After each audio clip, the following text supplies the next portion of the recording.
Joining me now, Shawn Henry, former FBI Executive Assistant Director and an MSNBC cybersecurity and national security analyst. Shawn, always good to see you. I want to get right to it here because I'm curious the serious nature of this hacking threat to U.S. election systems. Where are these systems vulnerable?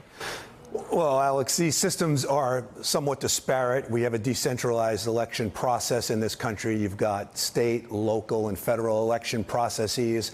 And you've got to think about leading up to the actual election, all the many months and even years of work that's being done by campaigns. Then you've got the actual PACs that are involved. You've got the day-to-day voting on election day. And then post the election, you've got all the processing and the tallying of the votes. So this is a widely disparate process.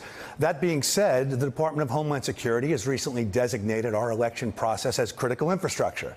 Critical infrastructure being those systems and networks that are so vital to the American way of life that if they were somehow attacked or disrupted, they would have a significant impact on national security. So the threat is real, and it goes beyond nation states. There are a lot of organizations, entities, adversaries that are looking to disrupt our way of life, Alex. So, Shawn, a Microsoft executive was telling the Aspen Security Forum that his company dealt with attacks on 3 2018 election campaigns. Is this problem too intimidating for the smaller campaigns? And should the government get more involved in trying to protect the candidates? Well, I've got to tell you, though we've heard just in 2016 about election issues, this goes back many years. Back in 2008, when I was in the FBI in the cyber division, there was an attack by China against both the Obama and the McCain campaign. So this is something that's been going on for over a decade.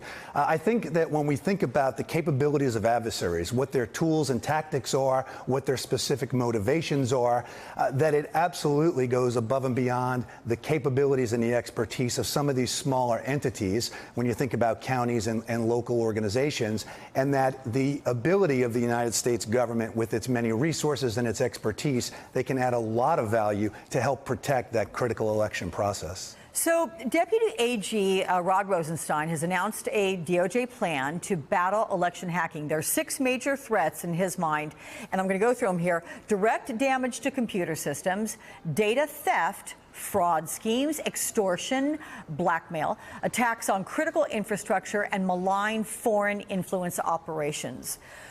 Your assessment on that, is he spot on with the target there, and would that make a dent on the volume of attacks expected as the midterms roll around if they do invest in trying to foil anything from these sources? Well, I think the Deputy Attorney General is spot on in terms of the type of threats, and he's talking specifically about elections. This is such a much broader issue against all critical infrastructure, electric power and energy, water, etc.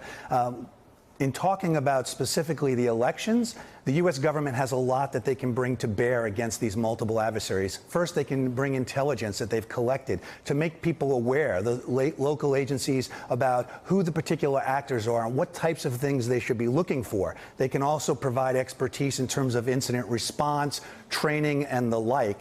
At the end of the day, unfortunately, the government is not putting up sensors in the ISPs that are blocking all the malicious traffic. The local agencies are going to be responsible for deploying technology and actually detecting and disrupting these specific threats themselves. There's an awful lot the government can do, a lot more. It's going to require a comprehensive process across all the agencies in the U.S. government, bringing our resources to bear against this most significant threat to our democracy. Yeah, in less than 4 months to get it done in terms of the midterms. All right, Shawn Henry, thank you so much. Hey there, I'm Chris Hayes from MSNBC. Thanks for watching MSNBC on YouTube. If you want to keep up to date with the videos we're putting out, you can click subscribe just below me or click over on this list to see lots of other great videos.